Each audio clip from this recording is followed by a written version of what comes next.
matter or duty, this friendship stands as our primary bond. Together, we collaborate to build Indonesia. History is the teacher of all lives, offering clear evidence of the richness and cultural treasures of the Indonesian nation.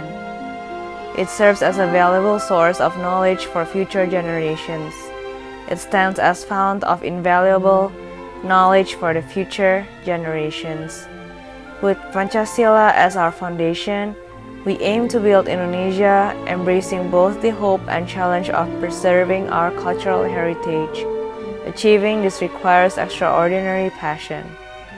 Salam Lestari Djukadis Family, Rumah Kahuripan Indonesia Foundation.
Assalamualaikum warahmatullahi wabarakatuh. Saya Profesor Dr. Igusti Ayu Ketut Rahmi Handayani, Dekan Fakultas Hukum Universitas 11 Maret, sangat mengapresiasi dan berterima kasih yang setinggi-tingginya atas kerjasama yang dilakukan antara Fakultas Hukum Universitas 11 Maret dengan Yayasan Rumah Kahuripan yang terkait dengan penyusunan buku, film dokumenter dan peta jelajah terkait dengan cagar budaya di Indonesia dan khususnya di kota Surakarta. Bapak Ibu yang saya hormati, bangsa kita, bangsa Indonesia yang merupakan bangsa yang besar dan kaya akan seni budaya, suku, agama, ras, dan tentunya berbagai cagar budaya yang ada di Indonesia. kita bangga atas kekayaan yang tidak ternilai harganya. Bapak Ibu, Kota Surakarta sebagaimana kita ketahui, kita memiliki cagar budaya yang sangat kaya sekali, Bapak Ibu. Dan tentunya sebagai mana yang diatur dalam Undang-Undang Nomor 11 Tahun 2010 tentang cagar budaya, di mana ini merupakan hukum positif di Indonesia yang kemudian ditindaklanjuti oleh berbagai peraturan daerah dan khususnya di Kota Surakarta dengan Perda Nomor 10 Tahun 2013 tentang pelestarian cagar budaya. Kita patut bersyukur dengan adanya hukum positif yang mengawal terkait dengan pelestarian cagar budaya. Yang tentu ini merupakan satu upaya bagi bangsa kita dan khususnya Kota Surakarta untuk melestarikan nilai-nilai budaya yang sangat luhur dan tinggi nilainya sebagai jati diri dan identitas bangsa Indonesia. Bapak Ibu yang saya hormati, tentu dari perspektif hukum administrasi negara dalam rangka implementasi Undang-Undang Cagar Budaya, Undang-Undang Nomor 11 Tahun 2010 dan implementasi Perda Kota Surakarta, Perda Nomor 10 Tahun 2013, kami dari perguruan tinggi berharap peran perguruan tinggi dapat dipertimbangkan dan juga dapat digunakan dalam rangka mengawal pelestarian cagar budaya. Bapak Ibu yang saya hormati, tentu ini bukan merupakan hal yang mudah, namun kita tentu harus berjuang dan juga tentu kita harus berupaya bagaimana implementasi norma-norma terkait dengan pelestarian cagar budaya bisa diterapkan baik proses maupun normanya, sehingga apa yang kita harapkan dalam implementasi sebuah norma bisa good process dan good norm ini dapat diwujudkan. Bapak Ibu yang saya hormati, perlunya partisipasi bermakna atau meaningful participation dalam penyusunan peraturan perundang-undangan dan juga dalam implementasi peraturan perundang-undangan baik dalam level undang-undang maupun dalam level sebuah perda sangat penting. Peran serta semua pihak, entitas yang tentu diharapkan untuk mengawal terciptanya kesejahteraan rakyat melalui pelestarian cagar budaya juga merupakan hal yang urgent dan penting. Apalagi kita ketahui bahwa Kota Surakarta yang sering disebut sebagai Kota Solo ini merupakan kota budaya yang kaya sekali nilai-nilai budaya. Mungkin saya bisa menyampaikan di forum yang sangat mulia ini, saya sendiri merasa bangga menjadi anak dari putra daerah, artinya percampuran dari putra seorang penduduk Bali, ayah saya Bali di Tabanan, sebuah daerah kecil di Tabanan di Timpak Meliling, dan ibu saya berasal dari Kota Solo, kota yang sangat berbudaya, sangat indah, sangat cantik, dan di mana saya saat ini tinggal di Kota Solo. Dan saya juga lahir di Betawi, jadi perpaduan antara Bali, Solo, dan Betawi. Dan kita banyak sekali daerah-daerah yang luar biasa kekayaan dari budaya asli bangsa Indonesia.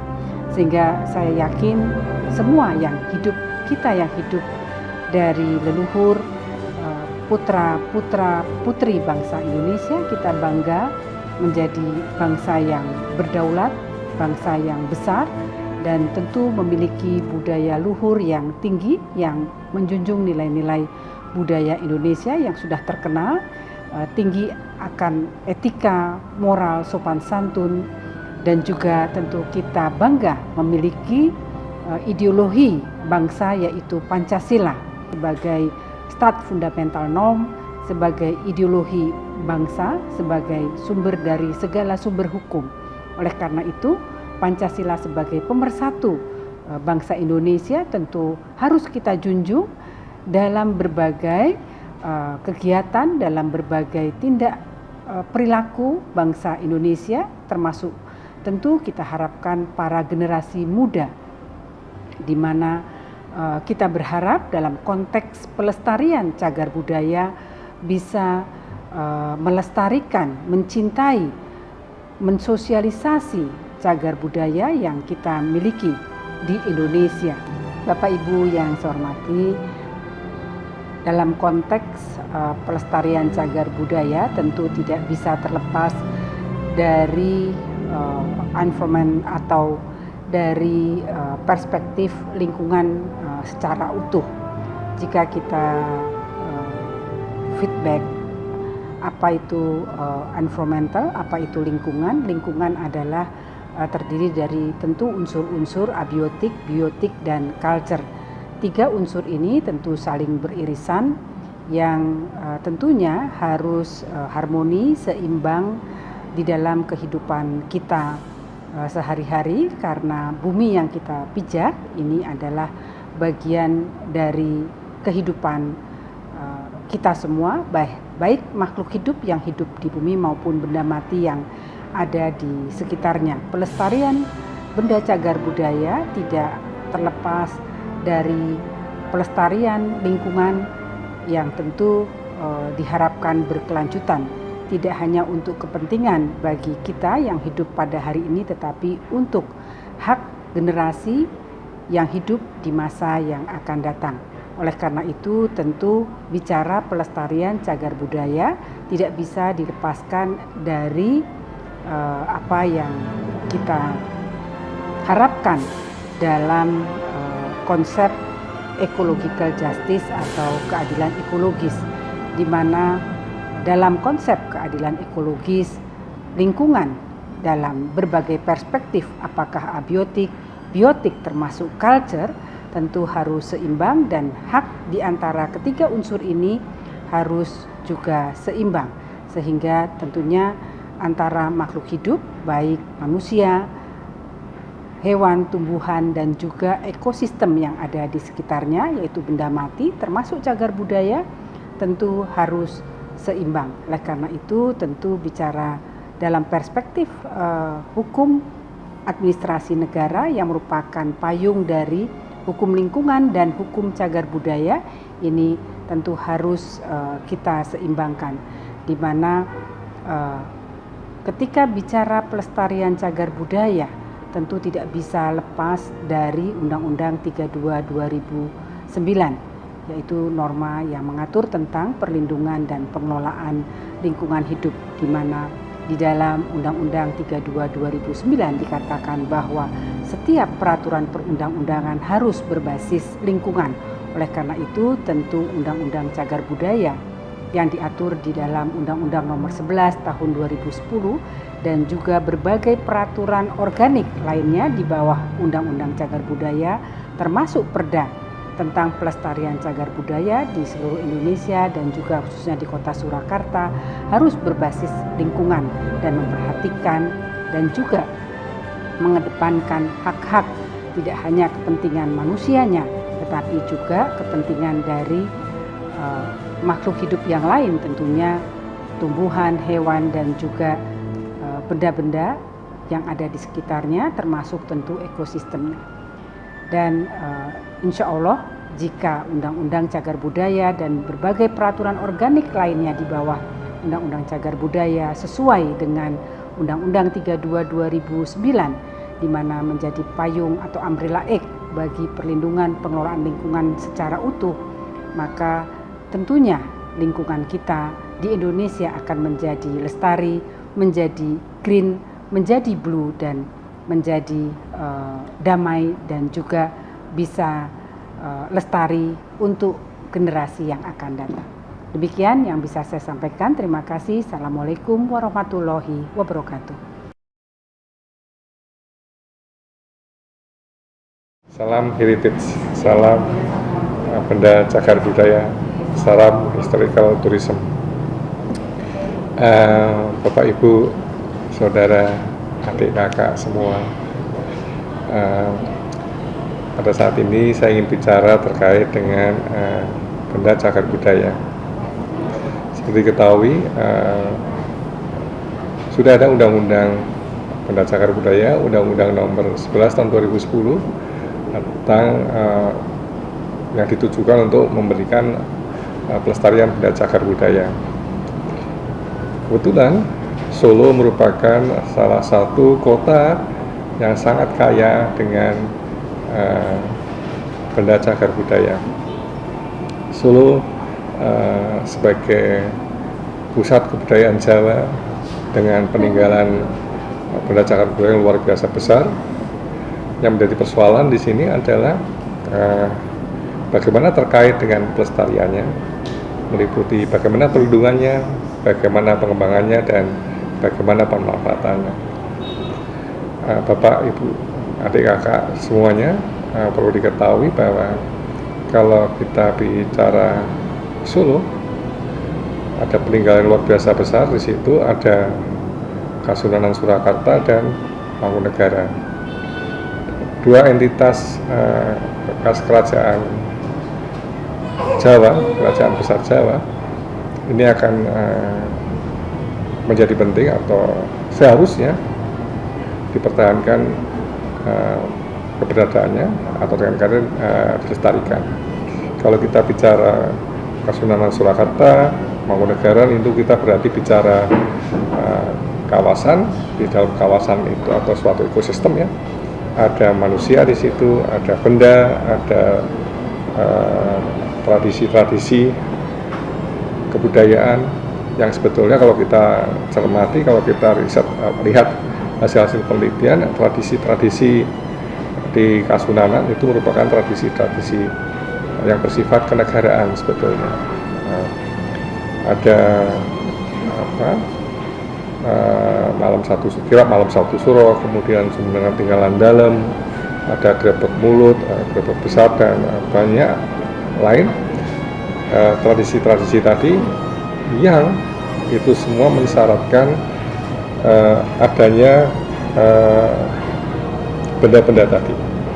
Jadi tradisi-tradisi itu tidak akan jalan kalau bendanya juga dirubah, maknanya dirubah.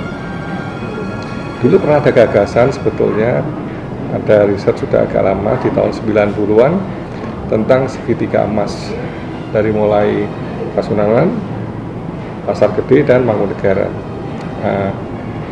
Dulu di tahun 90-an ada gagasan sebetulnya di segitiga emas tadi tidak boleh ada bangunan yang lebih tinggi dari panggung Sanggabuwana. Ya, itu sesuatu yang menarik. Tapi dalam perkembangannya ada paragon dan sudah nggak berlaku lagi tata ruang tadi. Nah, artinya apa? Kita sekarang mau bicara mengenai pelestarian yang meliputi perlindungan.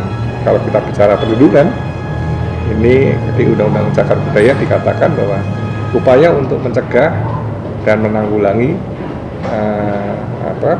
cagar budaya dari kerusakan, kehancuran, kemusnahan dengan cara penyelamatan, pengamanan,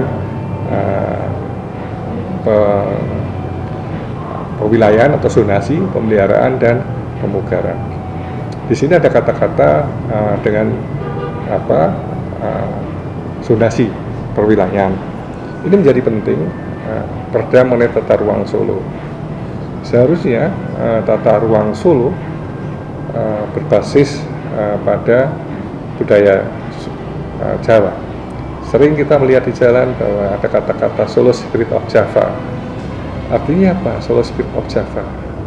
Ya di sini pusatnya di Kasunanan Surakarta sebetulnya. Artinya, dan itu sudah ditetapkan sebetulnya salah satu kawasan Kasunanan merupakan benda cagar budaya dan sudah bagus.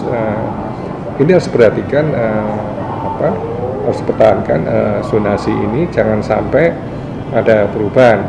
Kemudian yang menjadi persoalan adalah berkaitan dengan pemeliharaan, pemugarannya.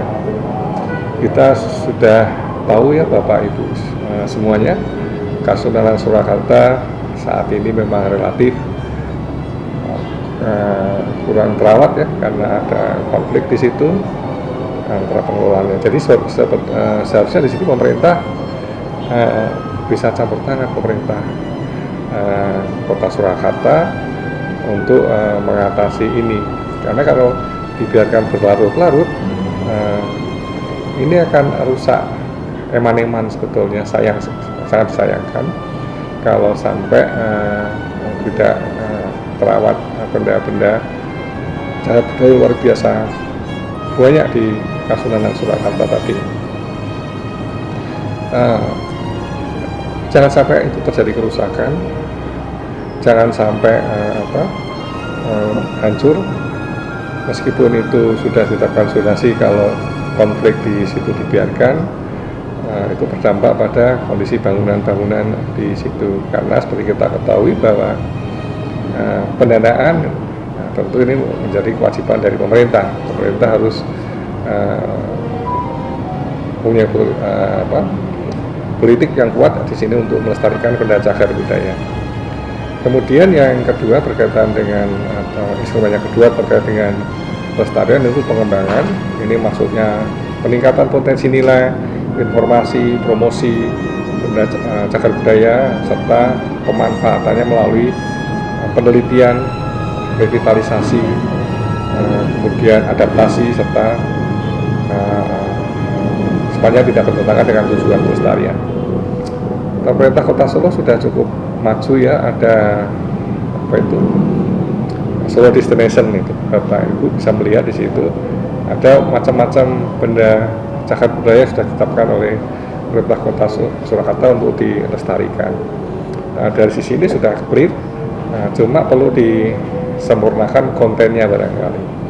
Kontennya lebih disesuaikan dengan yang lebih menarik, sehingga perlu saya pikir di sini perlu melibatkan para pelestari, teman-teman dari sejarah yang bisa memahami betul, dan tentu dari teman IT ya. Tentu ini tidak cukup berhenti di konten di Solo Destination tadi. Karena apa? Kalau sejak dini itu sudah terinternalisasi nilai-nilai makna-makna tadi, benda-benda tadi, anak-anak ini, generasi yang akan datang tentu akan berkepentingan untuk melestarikan. Dia tentu tidak, generasi ini tentu tidak akan berkeinginan untuk merusak. Justru dengan memahami makna, nilai dari benda-benda cagar budaya, maka generasi berikutnya, anak-anak muda ini justru akan otomatis dia ada kesadaran untuk mempertahankan, tidak merusak, dan ini sangat penting sekali. Jadi masuknya lewat situ sebetulnya. Sudah ada kebijakan di situ, cuma perlu digarap lebih dalam lagi di situ. Nah, ini melibatkan stakeholder ya. Stakeholder itu ya pemerintah, swasta, apapun itu. Kita paham anggaran pemerintah tentu ada keterbatasan di situ. Perlu pelibatan swasta di sini. Nanti kita bicara di pemanfaatan. Jadi biar saling menguntungkan antara swasta, pemerintah, dan masyarakat. Juga tentu yang tidak kalah penting ini adalah peran perguruan tinggi melalui riset-risetnya. Jadi mesti ada kebijakan dari Dikbud terkait dengan alokasi anggaran untuk riset-riset pelestarian benda cagar budaya ini, baik dari sisi arsitektur, kemudian dari sisi ekonomi, dari sisi sejarah, tentu otomatis leading sektornya di situ. Jadi sekali lagi Bapak Ibu semua, perlunya peningkatan kesadaran kita bersama, tentu tidak hanya pemerintah saja, pelestari, korporasi, justru peran perguruan tinggi lah di sini harus tidak acuh tak acuh ya. Harusnya di sini mulai insan perguruan tinggi sesuai bidangnya masing-masing mulai melakukan riset-riset terkait dengan benda cagar budaya.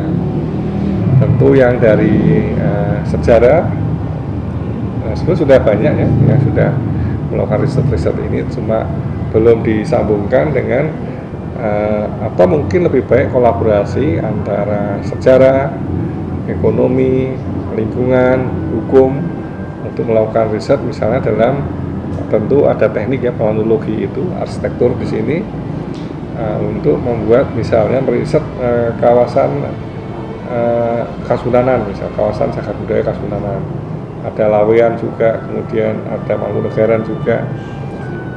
Itu bagaimana seharusnya dikelola, dilestarikan, cara pelestarian, bagaimana melindunginya, bagaimana mengembangkannya, bagaimana memanfaatkannya. Itulah yang seharusnya mudah-mudahan ajakan saya mengajak nih teman-teman untuk kita berkolaborasi dalam melakukan riset-riset.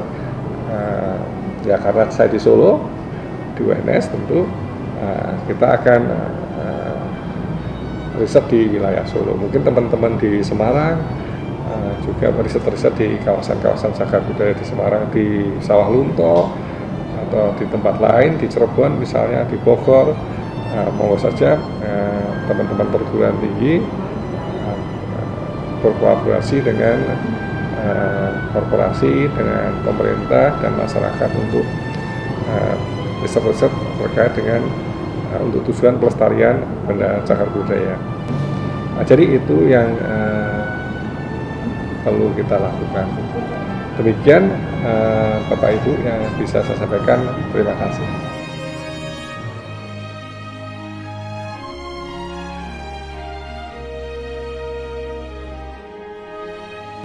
Kalau dimintai pendapat untuk apapun, bidang apapun, saya tuh selalu teringat alinea keempat pembukaan Undang-Undang Dasar 1945.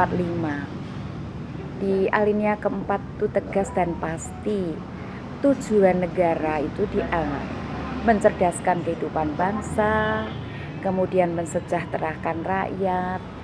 Lalu yang ketiga, melindungi segenap bangsa dan tumpah darah Indonesia dan ikut melaksanakan ketertiban dunia.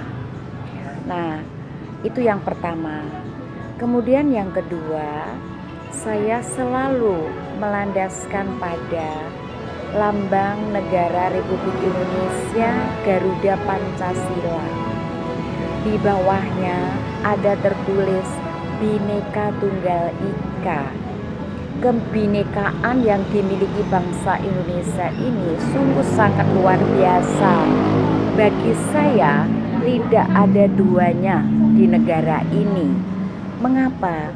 Karena bangsa Indonesia mempunyai jati diri dan itu terungkap, dibuktikan dengan berbagai ide gagasan yang diungkapkan setiap manusia, setiap suku, yang diungkapkan ke dalam materi yang selanjutnya menjadi warisan budaya, sering disebut dengan heritage. Heritage ini ada dua macam, tangible dan intangible. Nah, yang tangible inilah yang kemudian dikenal dengan istilah cagar budaya. Di satu sisi, saya merasa sangat senang, sangat bangga atas semua cagar budaya yang ada di seluruh wilayah negara Republik Indonesia. Itulah kebanggaan, itulah jati diri yang sebenarnya itu selain dilestarikan, pelestarian itu ujung tombak nomor 1, dapat dilakukan melalui pelindungan, pengembangan, dan pemanfaatan. Nah, ketika cagar budaya ini dimanfaatkan, tentunya tidak lepas dari tujuan negara, yaitu untuk kesejahteraan rakyat. Ini berkaitan dengan suatu standar yang dicanangkan oleh Kementerian Keuangan, bahwa cagar budaya itu juga sebagai aset yang dapat diperhitungkan, yang dapat ditanda petik, dinominalkan, ini loh, kami tuh bangsa Indonesia tuh kaya akan semua tanda petik aset atau harta kekayaan bangsa. Itu di satu sisi. Namun di sisi lain kadang saya prihatin, mengapa keseriusan untuk melakukan pelestarian itu terkadang belum semua bangsa Indonesia mempunyai komitmen dan konsisten. Itu terkadang belum dimiliki, disadari oleh seluruh warga negara Republik Indonesia. Nah, lebih konkret lagi, dalam rangka pelestarian cagar budaya itu kan ada berbagai pihak. Pertama pemerintah, termasuk pemerintah pusat dan pemerintah daerah. Kemudian juga oleh kelompok-kelompok masyarakat, oleh lembaga-lembaga, bahkan oleh para akademisi di berbagai perguruan tinggi yang ada di seluruh Indonesia ini. Nah, maka gitu, setiap waktu kita selalu membaca, mendengar berbagai berita melalui berbagai media bahwa di sana sini terus terulang, terus terjadi pengrusakan, entah itu bangunan cagar budaya, entah itu situs cagar budaya, entah itu benda cagar budaya, entah itu termasuk struktur cagar budaya, termasuk kawasan cagar budaya. Kita dengan gampangnya akan memperoleh berbagai informasi pengerusakan tersebut. Nah, dengan demikian diperlukan suatu komitmen dan konsistensi siapapun itu dalam rangka melestarikan cagar budaya yang ada di Indonesia. Apabila suatu cagar budaya itu sudah dilestarikan, tentunya sangat bermanfaat untuk kesejahteraan rakyat. Pemanfaatannya itu berbagai macam cara. Yang diperbolehkan itu bisa dengan pemanfaat secara untuk kepentingan pariwisataan, untuk kepentingan agama, untuk kepentingan apalagi ekonomi. Kalau sudah menyangkut ekonomi, tentunya ini menyangkut kesejahteraan rakyat. Kita sudah bisa ambil berbagai contoh suatu cagar budaya yang itu dimanfaatkan, salah satunya untuk kepentingan pariwisata. Hanya terkadang ketika itu memanfaatkan untuk kepentingan pariwisata, di sana sini ada yang belum sesuai dengan peraturan yang berlaku, khususnya di Undang-Undang Cagar Budaya. Dengan demikian, menurut saya, dalam rangka pelestarian ini nomor satu, sosialisasi itu harus terus dilakukan, tidak hanya sekali dua kali, tapi secara berkelanjutan terus menerus. Terlebih dalam hal ini salah satu yang namanya ini Rumah Kahuripan, salah satu bentuk lembaga. Saya salut karena punya komitmen dan sangat konsisten terhadap pelestarian cagar budaya. Maka ini salah satu cara sosialisasi dilakukan melalui berbagai media. Warisan budaya yang tangible atau yang bersifat kebendaan itu telah diatur secara khusus di dalam Undang-Undang Nomor 11 Tahun 2010 tentang Cagar Budaya. Nah, yang perlu diberi garis bawah, cagar budaya itu bukan berarti yang telah ditetapkan saja, baik itu oleh bupati, wali kota, gubernur maupun menteri.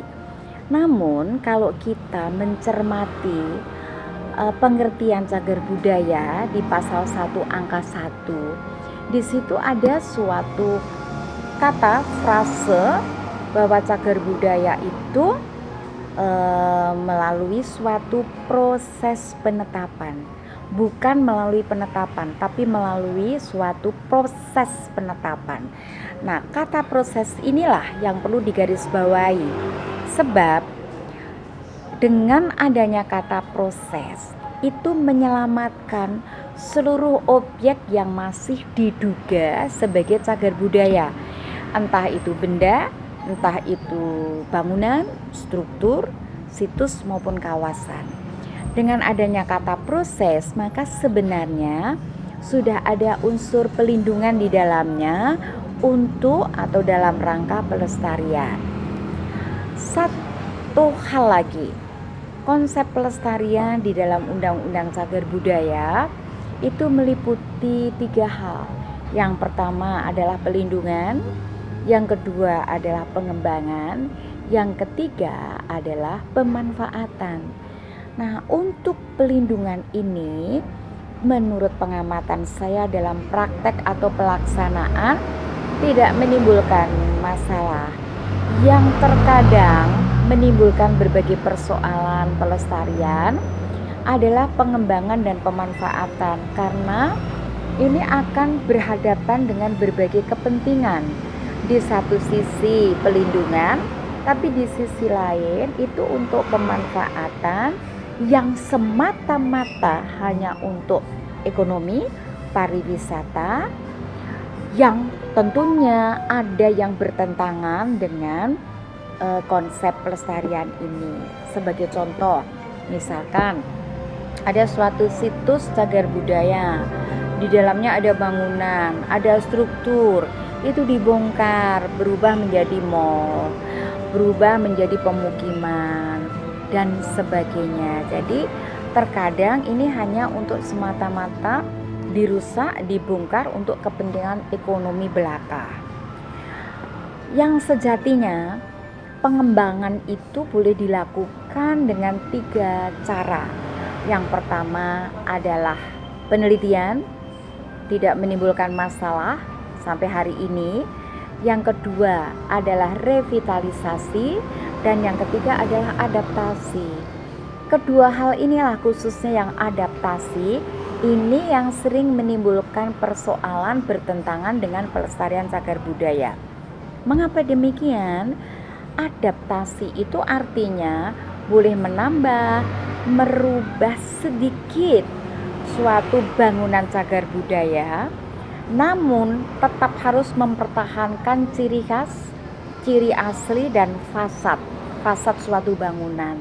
Nah, ini yang kadang banyak dilanggar. Membongkarnya kadang dibongkar total, atau yang fasadnya dirubah bentuk, wajah suatu bangunan, atau ciri asli, ciri khasnya juga banyak mengalami perubahan bentuk. Ini yang dilarang. Inilah yang bertentangan dengan Undang-Undang Cagar Budaya. Revitalisasi juga begitu. Revitalisasi itu menyangkut suatu lokasi atau situs, atau menyangkut satuan ruang geografis atau kawasan cagar budaya.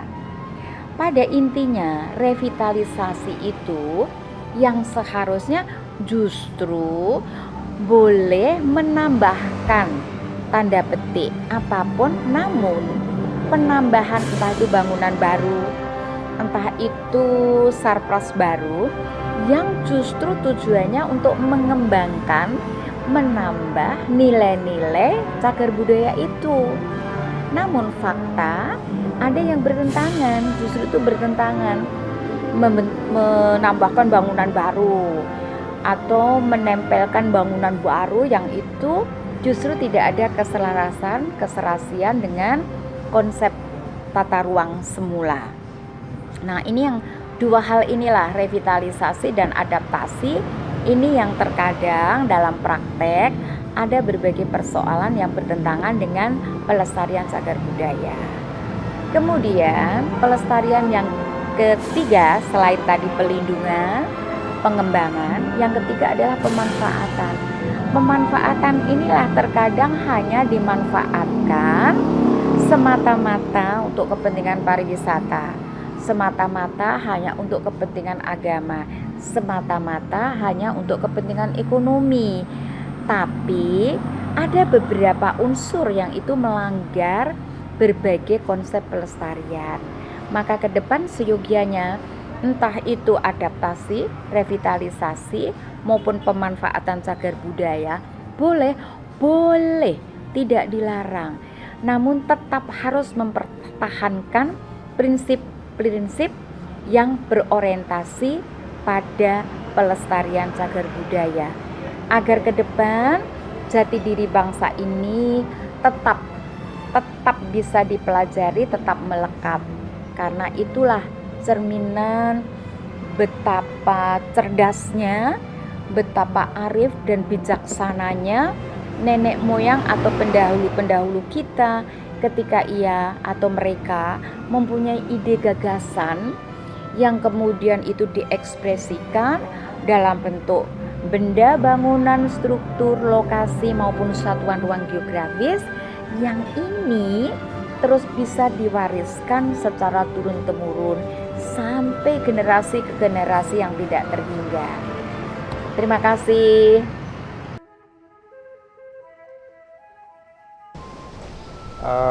Berbicara dengan cagar budaya, terutama pelestarian itu kita bisa melihat Undang-Undang Cagar Budaya Nomor 11 Tahun 2010. Nah, di situ disebutkan bahwa cagar budaya itu sangat penting karena dia mempunyai nilai sejarah, nilai ilmu pengetahuan, nilai agama dan sebagainya. Oleh karena itu, apa yang disebut sebagai cagar budaya, yaitu warisan yang bersifat kebendaan, baik itu berupa benda cagar budaya, bangunan, struktur, situs maupun kawasan, itu perlu dilestarikan karena dia mempunyai nilai yang sangat tinggi, terutama dalam hal sejarah, sehingga kalau kita bisa memahami pelestarian cagar budaya itu berarti identitas Indonesia itu tidak hilang. Terutama hal itu sangat penting karena kita hidup dalam dunia yang penuh globalisasi dengan gaya hidup yang luar biasa berpengaruh itu, sehingga kadang-kadang kita mendahulukan sesuatu yang kekinian dan melupakan sesuatu yang sifatnya lampau. Karena cagar budaya itu sifatnya lampau, bukan berarti tidak berguna untuk saat sekarang. Nah, itu bisa dimanfaatkan dan itu menjadi satu identitas yang perlu.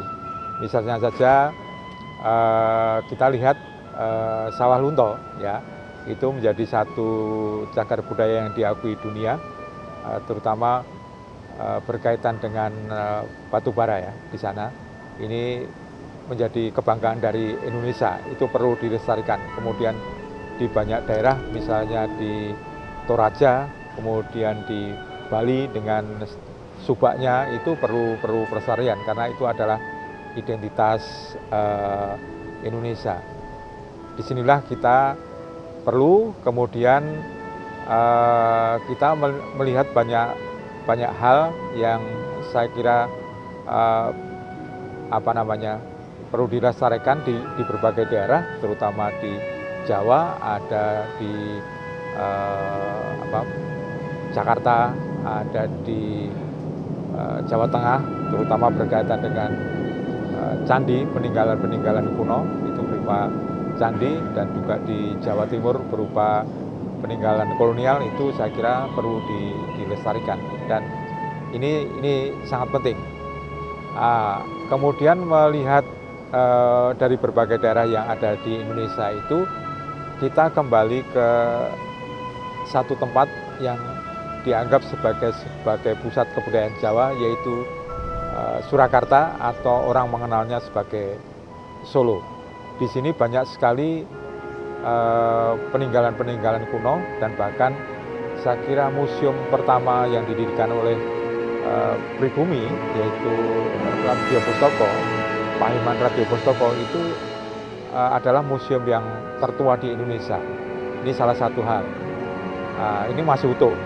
Kemudian ada lagi benteng Vastenburg di Surakarta, tapi kondisinya sangat memprihatinkan karena isinya sudah hilang sama sekali setelah itu dimiliki oleh swasta. Kemudian juga Sriwedari ini menjadi satu keprihatinan karena masih di dalam satu ranah kepemilikannya itu masih dipersoalkan secara hukum. Nah, ada satu tempat atau satu kawasan yang sangat penting yang perlu dilestarikan, yaitu Balai Kambang. Nah, ini menjadi satu hal yang saya kira penting untuk dilestarikan. Kembali kepada persoalan cagar budaya, kita akan membahas tentang Balai Kambang di Solo. Jadi Balai Kambang itu menjadi satu kawasan yang sangat penting. Disebut kawasan karena Balai Kambang itu terdiri dari beberapa area, yaitu terutama yang inti adalah kolam untuk renang, dan juga ada taman atau hutan yang dulu namanya Partina Bos untuk hutan, dan untuk kolam itu namanya Partini Twin atau Taman Partini. Jadi yang disebut Balai Kambang itu adalah satu bangunan yang ada di pinggir kolam, yang ada di sebelah timur laut dari kolam Partini Twin itu. Jadi itu yang dinamakan Balai Kambang. Di situ ada bangunan yang sangat bersejarah, tapi sekarang sudah tidak ada. Itu sudah tidak ada, maka pelestarian pun kalau bisa itu harus dengan deskripsi sejarah yang detail, tetapi sampai sekarang bangunannya sudah hilang, terutama sejak pemerintahan Jepang itu ada kerusakan. Nah, kembali pada mengapa Balai Kambang itu menjadi cagar budaya yang penting, karena Balai Kambang itu merupakan satu kawasan yang sangat bersejarah, penuh sejarah, penuh makna, terutama berkaitan dengan bagaimana satu istana itu memahami istana itu bukan hanya satu pemerintahan, satu keraton, tetapi dia juga mempunyai kepentingan membangun kota ini secara lengkap. Jadi kota sebagai pemerintahan, tapi juga ada taman. Nah, Balai Kambang sendiri adalah kawasan yang dibangun oleh Mangkunegoro VII pada 26 Oktober 1921. Ini menjadi satu hal yang penting, ya. Nah, mengapa Taman Mangkunegaran mempunyai membangun taman ini? Sebetulnya di Mangkunegaran itu punya sejarah yang panjang terkait dengan taman. Yang peduli dengan taman untuk pertama kali adalah Mangkunegoro V yang mempunyai visi atau nilai seni yang sangat tinggi. Pada waktu itu dia mengganti ayahnya yang meninggal pada 1881, kemudian 1 tahun setelah memerintah, yaitu pada 1882, beliau membangun satu taman yang dinamakan Ujung Puri, yaitu yang terletak di bagian belakang Istana Mangkunegaran sebelah ujung timur, ya, belakang ujung timur itu adalah namanya Ujung Puri. Di situ dibangun taman dengan gazebo, dan juga ada kolam juga, yang untuk pertama kali itu juga dinamakan, ada juga Balai Kambang di situ. Jadi ada binatang-binatang, ada binatang dari Afrika, ada burung, ada harimau, ada jerapah, juga ada ular dan sebagainya, itu dipelihara di situ. Kemudian tiap minggu orang bisa menonton, hanya dibuka setiap minggu, dan ini menandakan bahwa ada satu spirit untuk membangun satu taman. Tapi alasan mengapa taman itu adalah simbol bahwa sebetulnya pada waktu itu, kira-kira abad 19 itu sudah mulai orang tidak lagi terlalu bernafsu untuk berburu, kemudian menguasai hutan. Tapi hutan sudah dipindahkan ke kota, dan binatang sudah dipindahkan ke kota di dalam bentuk taman dan kebun binatang. Nah, Ujung Puri adalah bentuk dari Taman dan Kebun Binatang milik Mangkunegoro yang dibangun oleh Mangkunegoro V pada 1882. Nah,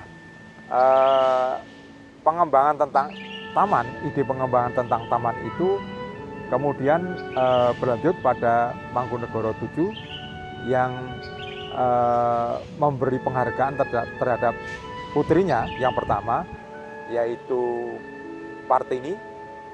Kemudian dia membuat satu taman yang namanya Partini Twin atau Taman Partini. Kemudian di samping Taman Partini dia membangun hutan kota yang disebut Partinah Bos. Mengapa Partinah Bos? Karena ini menghargai putrinya yang kedua, yaitu yang namanya Partinah. Nah, taman itu sendiri dianggap sebagai penuh makna, yaitu karena pada waktu itu taman itu dibangun tepat 40 hari sesudah kelahiran Gusti Nurul, yaitu pada 26 Oktober 1921. Nah, itulah satu, berarti di sini ada satu penuh makna, jadi 40 hari. Dan pada waktu itu juga ditanam sebagai satu simbol keakraban dari kerabat Mangkunegaran, yaitu pohon beringin. Pohon beringin itu adalah disimbolkan sebagai ikatan kekerabaan yang erat dari keluarga Mangkunegaran. Nah, disitulah kemudian ada bangunan tadi saya sebutkan di sebelah timur laut dari kolam Partini, yaitu yang disebut Balai Kambang. Nah, orang kemudian memahami Partini Twin tidak lagi sebutannya sebagai Taman Partini, tetapi orang mengenalnya sebagai Balai Kambang. Jadi seluruh antara taman air dan juga hutan kota itu dinamai sebagai Balai Kambang, yaitu satu istilah yang sebetulnya ada pada istilah pewayangan pada waktu lakon Kresna Gugah, yaitu Kresna harus dibangunkan karena dia tidur di satu taman yang dikelilingi oleh air untuk membuka rahasia siapa yang akan bertarung dalam perang Baratayuda. Itulah nama pertama kali dari istilah Balai Kambang. Tetapi ada satu hal yang penting, mengapa itu dilestarikan? Karena ternyata di dalam perjalanan waktu, yang pada waktu itu Balai Kambang itu adalah satu taman yang indah.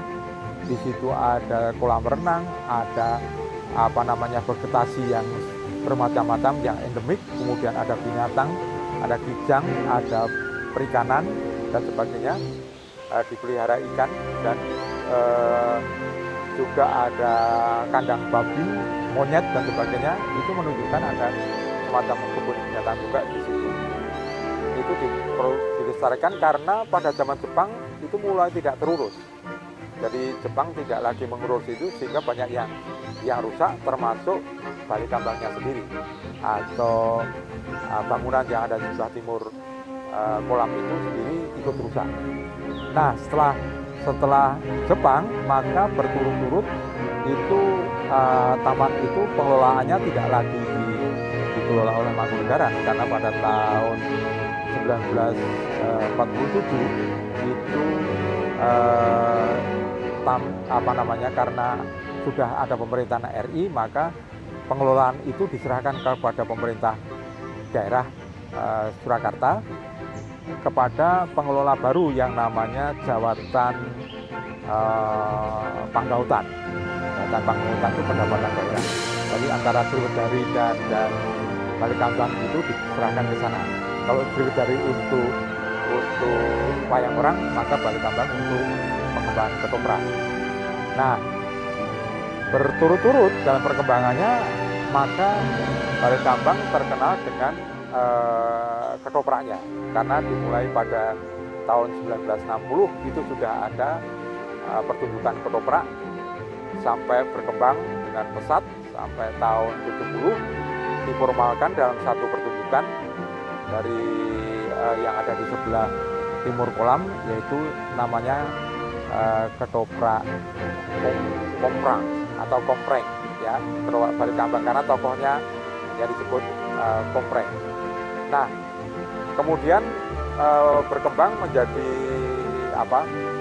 ketoprak profesional ketika Sri Mulat itu untuk pertama kali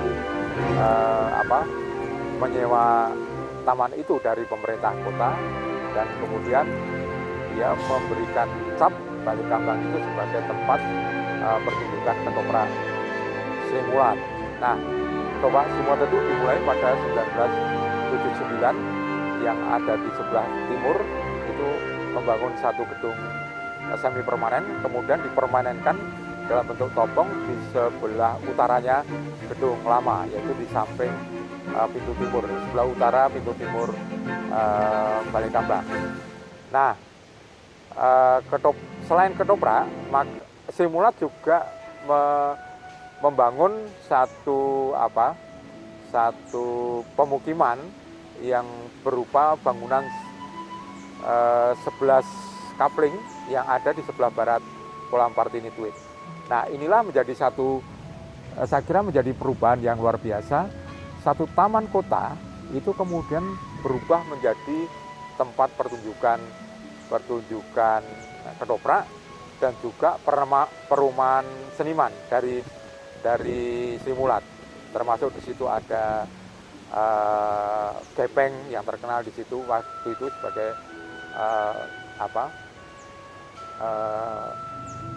dari Sri Mulat itu tinggal di situ. Nah, tetapi Sri Mulat tidak cukup berhasil karena pada tahun 1985 itu Sri Mulat bubar, ketoprak Sri Mulat yang ada di Balikambang bubar. Kemudian dia memindahkan di sebelah pintu utara itu dengan ketoprak Cokrojiyo. Jadi ketoprak di Balikambang sudah tutup, kemudian pindah ke pintu utara itu dengan ketoprak Cokrojiyo, tetapi tidak berhasil. Kemudian secara real ketoprak yang dipimpin oleh Teguh itu sudah berakhir pada 1989. Di dalam beberapa waktu itu kosong. Jadi setelah 90 itu ketoprak yang di luar di pintu utara itu dijalankan oleh namanya ketoprak seniman muda dengan meminjam panggung yang dimiliki oleh Teguh. Jadi panggungnya tetap, tetapi ketopraknya sudah berubah. Jadi ketoprak oleh seniman muda Surakarta. Nah, lama-lama ketoprak tidak laku dan bahkan kemudian tutup, dan Balikambang itu menjadi vakum. Nah, dalam kevakuman itu ada ide terutama dari seniman dan budayawan dan juga pengusaha namanya Stewan Jody itu untuk membangun Balikambang menjadi hotel.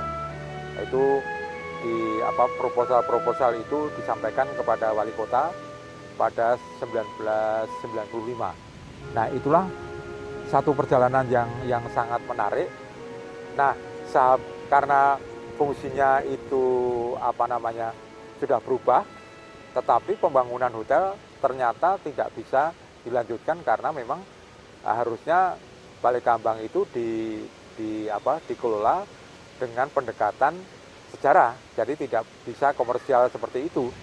Nah, disinilah menjadi penting saya sampaikan bahwa itulah sebabnya kawasan Balikambang itu perlu dilestarikan, karena dia mempunyai nilai sejarah yang sangat penting. Nah, di dalam perjalanan waktu, Balikambang melalui kevakuman dan kemudian pada waktu pemerintahan Pak Jokowi itu pada 2007 itu mulai dibangun kembali, kemudian ditata, di kolam ditata, kemudian ada patung Partini di tengah kolam, kemudian ada patung sebelah timur bekas gedung ketoprak itu dibangun patung Partinah di situ.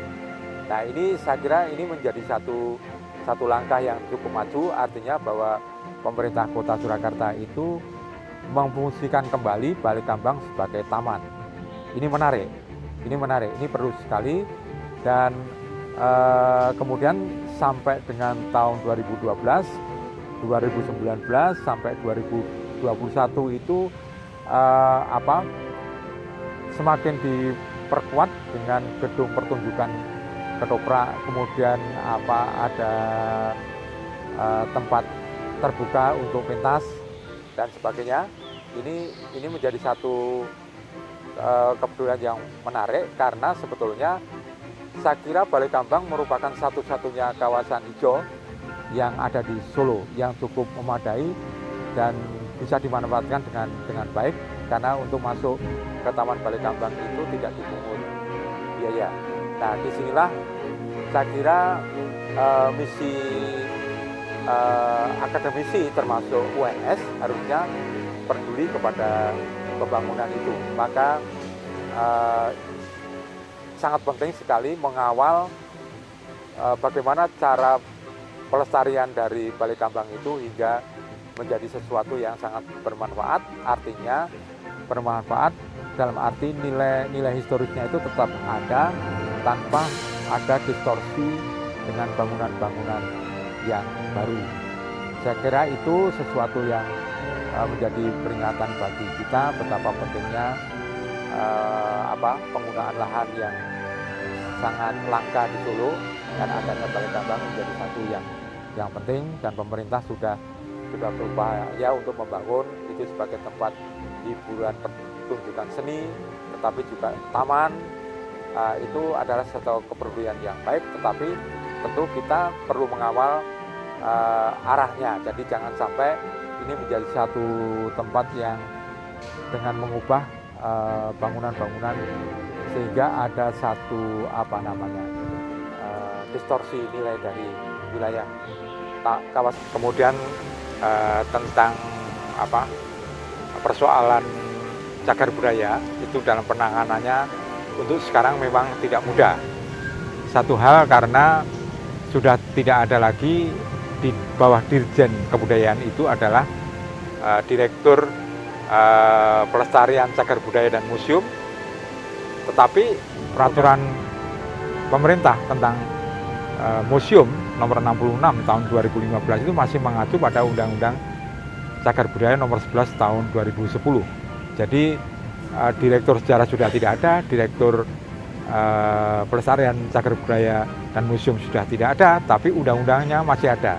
Dan ini menjadi satu hambatan di dalam penerapan pelestarian cagar budaya, sebab persoalan cagar budaya itu hampir dimanapun sangat rumit, termasuk kawasan bangunan cagar budaya itu selalu diburu oleh kekuatan modal. Disitulah menjadi persoalan ketika kita tidak punya perangkat yang memadai. Dan ada satu persoalan di tingkat bawah, yaitu ketika misalnya tim ahli cagar budaya yang fungsinya adalah mengkaji tentang keberadaan cagar budaya, sejarahnya, kemudian arsitekturnya, dan sebagainya yang kemudian nanti akan direkomendasi menjadi bangunan atau kawasan cagar budaya itu tidak dapat berjalan dengan baik kalau tempat di mana TACB itu berada, misalnya satu dinas itu tidak mempunyai visi, sehingga menjadi menghambat karena visi itu di dalam penetapan anggaran tidak disampaikan, sehingga DPRD kota atau pemerintah kabupaten itu tidak menganggarkan kajian-kajian dari tim ahli cagar budaya. Nah, disinilah menjadi masalah juga terkait dengan keberadaan cagar budaya. Demikianlah sesuatu masalah yang sangat rumit, bahwa persoalan cagar budaya tidak hanya sekedar kepedulian terhadap cagar budaya, tetapi ternyata harus diselesaikan dengan regulasi dan struktur birokrasi yang cukup memadai. Saya kira itu yang harus didukung dalam pelestarian cagar budaya di Indonesia.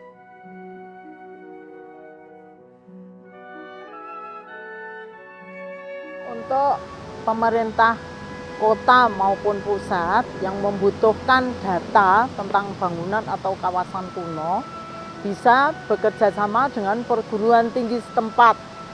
Akan tetapi ada persyaratannya atau ada peraturannya, yaitu harus ada MOU dengan perguruan tinggi setempat, kemudian harus ada izin tertulis gitu ya pada pusat-pusat studi atau prodi atau riset grup yang ada di perguruan tinggi tersebut. Dan kemudian apabila menggunakan data yang berasal dari perguruan tinggi, maka harap dituliskan siapa yang mengambil data tersebut atau dari mana sumber data tersebut diperoleh. Karena ini sangat penting biar tidak terjadi plagiarisme gitu. Karena bagi perguruan tinggi, sitasi atau sumber yang tertulis itu adalah sangat penting. Tentang pelestarian bangunan dan kawasan sudah pernah saya lakukan untuk Kelurahan Kauman, Surakarta, dan kemudian juga ada Masjid Agung itu. Ini yang saya lakukan bersama dengan masyarakat. Jadi kami bersama-sama dengan tokoh masyarakat setempat akan membuat rancangan program apa yang harus dan perlu kami lakukan untuk kawasan tersebut. Demikian juga yang kami lakukan untuk Masjid Agung. Jadi kami bersama dengan Takmir Masjid Agung itu melakukan semacam identifikasi. Jadi semua potensi yang dimiliki oleh Masjid Agung kami tuliskan pada sebuah buku yang berjudul Sejarah Masjid Agung. Kemudian yang tentang Kauman, apa yang sudah saya tuliskan di buku ini juga salah satunya itu adalah tentang bagaimana proses saya dalam merevitalisasi kawasan Kauman dengan melibatkan pemberdayaan masyarakat. Jadi kawasan Kauman itu mempunyai kegiatan yang spesifik, yaitu pemberdayaan masyarakat berasal dari masyarakat itu sendiri, berasal dari generasi muda yang ada di masyarakat. Itu yang kemudian mereka mendirikan sebuah paguyuban yang dinamakan Paguyuban Kampung Wisata Batik Kauman.